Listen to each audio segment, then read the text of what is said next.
His Excellency Prime Minister Keir Starmer, RBI governor, fintech दुनिया के innovators, leaders और investors, देवी और सज्जनों, मुंबई में आप सभी का बहुत बहुत स्वागत है। साथियों, मैं जब इसके पहले इस कार्यक्रम में आया था तब 2024 के चुनाव बाकी थे।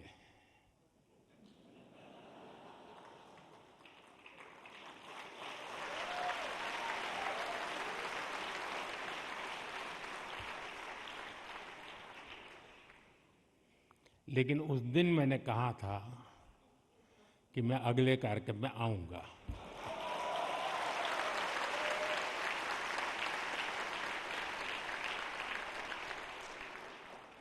और उस समय आपने सबसे ज्यादा ताली बजाई थी।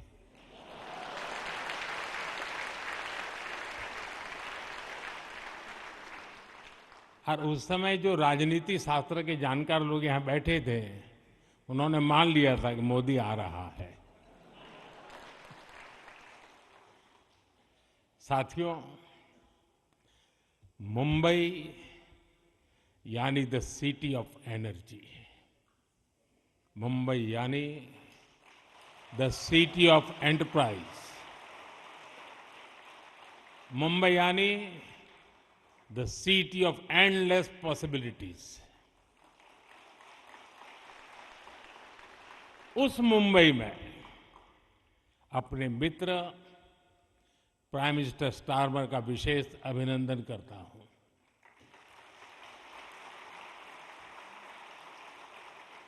उन्होंने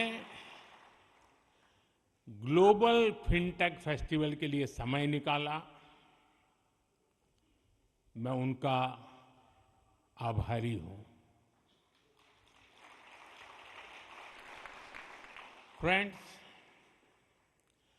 आज से 5 साल पहले जब ग्लोबल फिनटेक फेस्टिवल शुरू हुआ था, तब दुनिया ग्लोबल पैंडेमिक से लड़ रही थी। आज ये फेस्टिवल फाइनेंशियल इनोवेशन और फाइनेंशियल कोऑपरेशन का ग्लोबल प्लेटफॉर्म बन चुका है। इस बार इस फेस्टिवल में यूनाइटेड किंगडम एक पार्टनर कंट्री के रूप में शामिल है। दुनिया की 2 बड़ी डेमोक्रेसीज के बीच ये पार्टनरशिप ग्लोबल फाइनेंशियल लैंडस्केप को और बेहतर बनाएगी। मैं यहां जो माहौल देख रहा हूं, जो एनर्जी है, जो डायनेमिज्म है, वो वाकई बहुत अद्भुत है।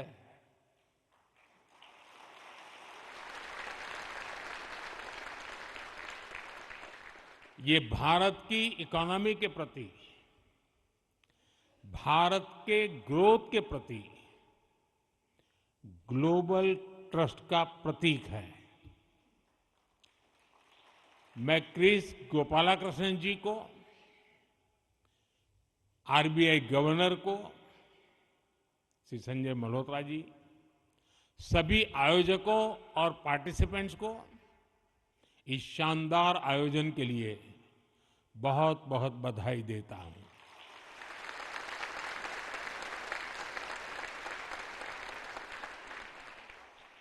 साथियों, भारत मदर ऑफ डेमोक्रेसी है। जब हम डेमोक्रेसी की चर्चा करते हैं तो ये सिर्फ इलेक्शन या पॉलिसी मेकिंग तक ही सीमित नहीं है। भारत ने इस डेमोक्रेटिक स्पिरिट को गवर्नेंस का एक मजबूत पिलर भी बनाया है। और इसका बेहतरीन उदाहरण है टेक्नोलॉजी। दुनिया में लंबे समय तक ये चर्चा बहुत काफी रही है और हम आज उस चर्चा को नकार नहीं सकते हैं। उसमें काफी सच्चाई थी और वो चर्चा थी टेक्नोलॉजिकल डिवाइड की। भारत भी उस समय इससे अछूता नहीं था, लेकिन बीते एक दशक में भारत ने टेक्नोलॉजी का भी डेमोक्रेटाइजेशन किया है। आज का भारत सबसे अधिक टेक्नोलॉजिकली इंक्लूसिव सोसाइटी में से एक है।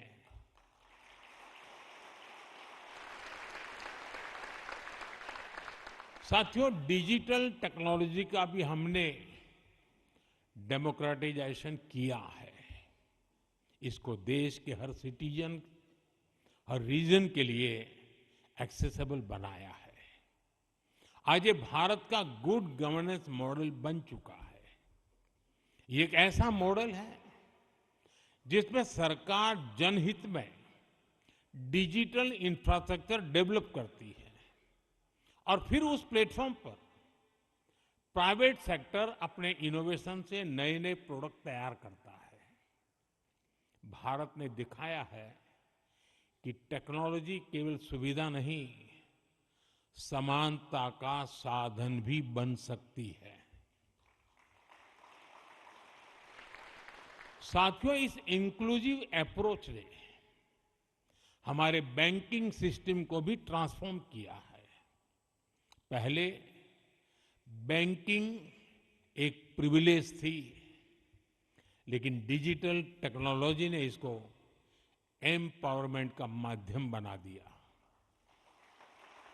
आज भारत में डिजिटल पेमेंट्स एक रूटीन बन चुका है और इसका सबसे बड़ा क्रेडिट जेम ट्रिनिटी यानी जनधन, आधार और मोबाइल को जाता है। आप यूपीए के ट्रांजैक्शन ही देखिए, आज हर महीने 20 बिलियन ट्रांजैक्शंस हो रहे हैं।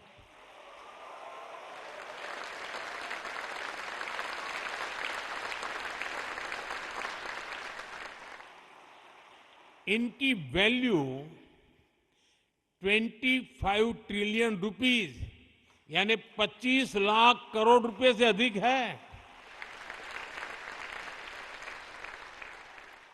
आज दुनिया के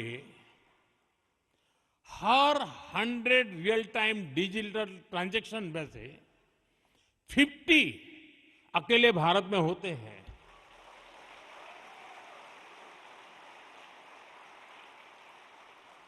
फ्रेंड्स, इस बार ग्लोबल फिनटेक फेस्ट की जो थीम है वो भी भारत के इसी डेमोक्रेटिक स्पिरिट को आगे बढ़ाती है, मजबूत करती है। साथियों, आज भारत के डिजिटल स्टैक की चर्चा पूरी दुनिया में है। भारत का unified payment interface UPI, Aadhaar enable payment system, Bharat bill payment system, Bharat QR, DigiLocker, Digi यात्रा,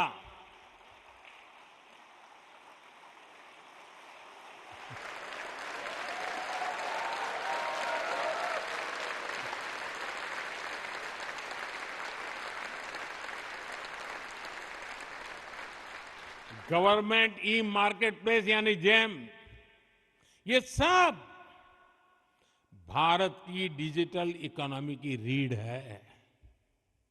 और मुझे खुशी है कि इंडिया स्टैक अब नए ओपन इकोसिस्टम्स को जन्म दे रहा है। आप में से बहुत लोग परिचित नहीं होंगे शायद ONDC यानी open network for digital commerce.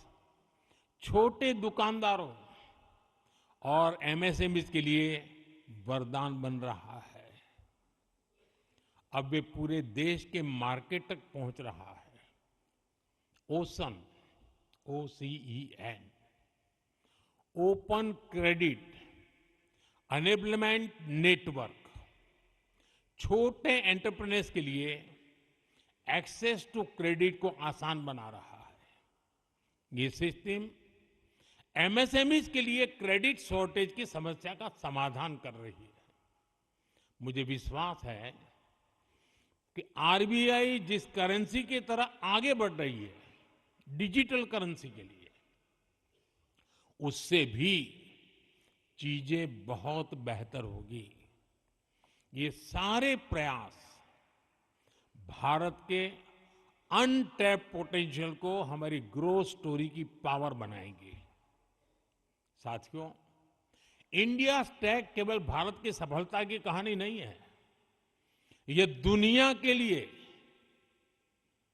और मैं ये बात जब लास्ट टाइम आया था ना, कहा था ना कि अगली बार आऊंगा, ये भी उतना ही पक्का है। भारत जो कर रहा है वो विशेष रूप से ग्लोबल साउथ के देशों के लिए आशा की किरण है।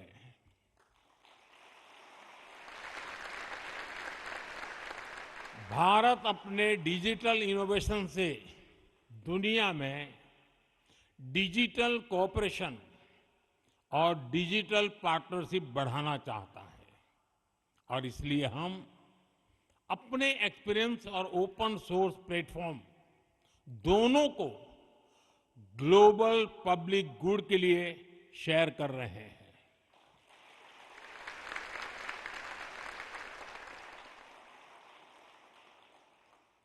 भारत में विकसित हुआ मोसिप, MOSIP, modular open source identity platform, इसका बहुत बड़ा उदाहरण है। आज 25 से ज्यादा कंट्रीज इसे अपने सोवरिन डिजिटल आइडेंटिटी सिस्टम बनाने के लिए अपना रहे हैं। हम दूसरे देशों को टेक्नोलॉजी शेयर करने के साथ ही टेक्नोलॉजी डेवलप करने में भी मदद दे रहे हैं। और ये डिजिटल एड नहीं है, वरना दुनिया में कई लोगों को शौक है, हम एड दे रहे हैं।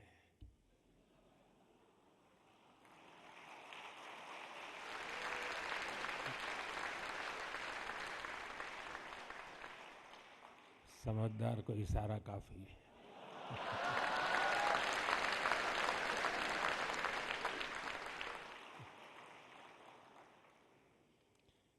ये एड नहीं है, बल्कि डिजिटल एम्पावरमेंट है। साथियों, भारत की फिनटेक कम्युनिटी के प्रयासों से हमारे स्वदेशी सॉल्यूशंस को ग्लोबल रेलेवेंस मिल रही है। इंटर ऑपरेबल QR नेटवर्क्स हो, ओपन कॉमर्स हो या ओपन फाइनेंस फ्रेमवर्क हो, इनमें हमारे स्टार्टअप्स की ग्रोथ दुनिया नोटिस कर रही है। इस साल के पहले 6 महीनों में ही Bharat top 3 most funded fintech ecosystem में शामिल हुआ है। ये मैं आपकी बात बता रहा हूं।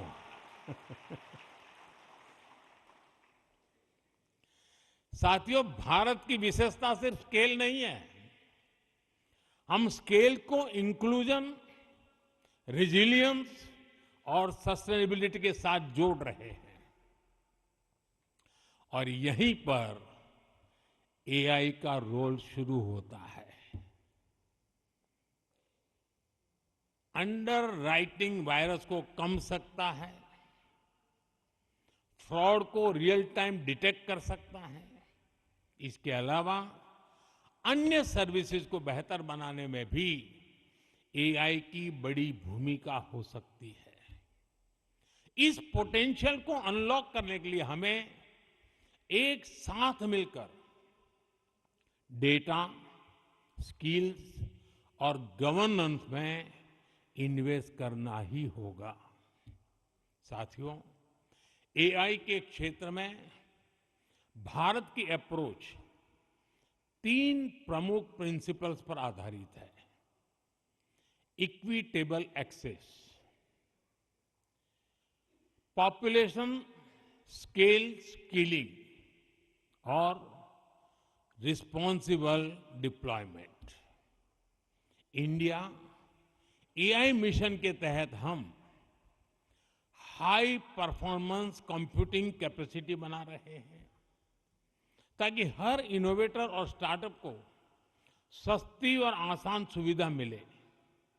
हमारा प्रयास है कि एआई के बेनिफिट हर डिस्ट्रिक्ट तक, हर लैंग्वेज तक पहुंचना चाहिए।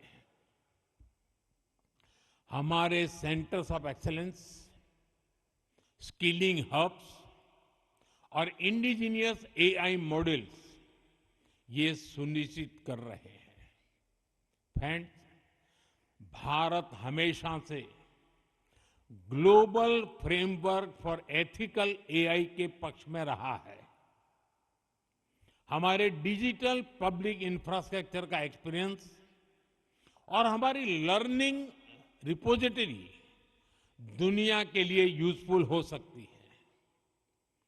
डिजिटल पब्लिक इंफ्रास्ट्रक्चर के जिस स्तर पर हम चल रहे हैं, उसी को हम एआई में भी आगे बढ़ाना चाहते हैं। हमारे लिए एआई का मतलब है, और वो दुनिया से बहुत अलग है, हमारे लिए एआई का मतलब है ऑल इंक्लूसिव।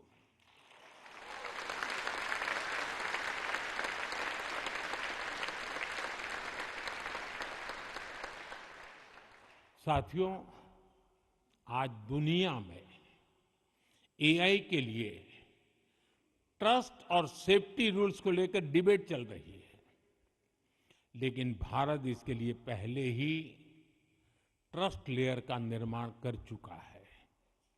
भारत का एआई मिशन डेटा और प्राइवेसी दोनों विषयों को हैंडल करने का सामर्थ्य रखता है।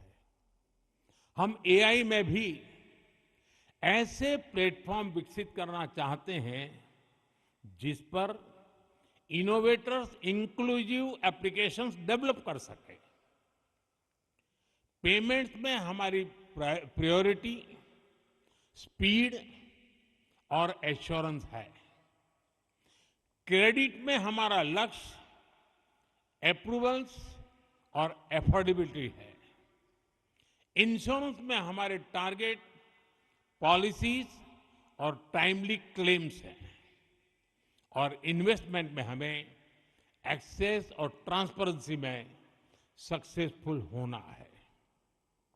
एआई इस ट्रांसफॉर्मेशन की शक्ति बन सकता है। इसके लिए एआई एप्लीकेशंस का डिजाइन लोगों को ध्यान में रखकर करना होगा। पीपल सेंट्रिक होना चाहिए। जो व्यक्ति पहली बार डिजिटल फाइनेंस इस्तेमाल कर रहा है, उसे यह भरोसा होना चाहिए कि एरर्स स्विफ्टली रिजॉल्व होंगे। यही कॉन्फिडेंस फाइनेंशियल सर्विसेज में डिजिटल इंक्लूजन को, ट्रस्ट को और मजबूत करेगा। फ्रेंड्स, कुछ साल पहले यूके से एआई सेफ्टी समिट शुरू हुई थी। अगले वर्ष एआई इम्पैक्ट समिट भारत में होगी।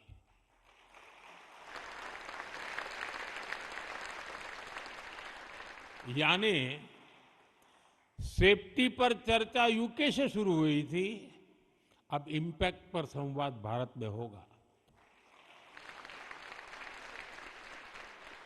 भारत और यूके ने ग्लोबल ट्रेड को और उस ट्रेड को लेकर विन विन पार्टनरशिप का रास्ता दुनिया को दिखाया है।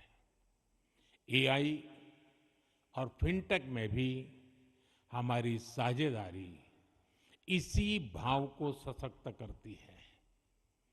यूके की रिसर्च और ग्लोबल फाइनेंस एक्सपर्टीज और भारत की स्केल और टैलेंट, ये कॉम्बिनेशन पूरी दुनिया के लिए अपॉर्चुनिटीज के नए गेट खोल सकता है। हमने आज स्टार्टअप्स, इंस्टीट्यूशंस और इनोवेशन हब्स के बीच कनेक्ट को और मजबूत करने का संकल्प लिया है। यूके इंडिया फिनटेक कॉरिडोर नए स्टार्टअप्स को पायलट करने और आगे बढ़ाने के लिए अवसर बनाएगा और साथ ही इससे लंदन स्टॉक एक्सचेंज और गिफ्ट सिटी के बीच नए कोऑपरेशन के रास्ते भी खुल सकते हैं।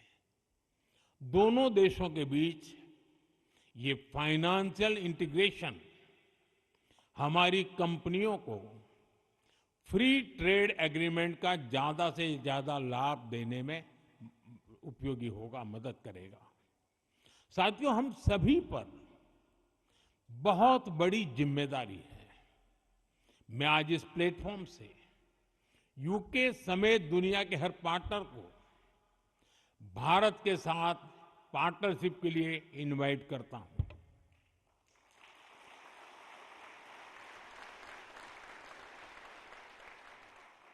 हर इन्वेस्टर को भारत की ग्रोथ के साथ ग्रो करने के लिए आमंत्रित करता हूं।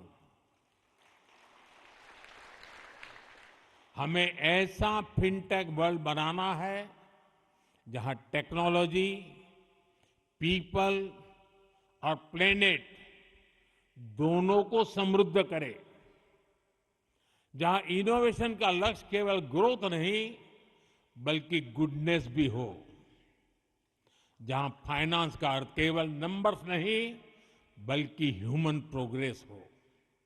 इसी आह्वान के साथ आप सभी को बहुत बहुत शुभकामनाएं।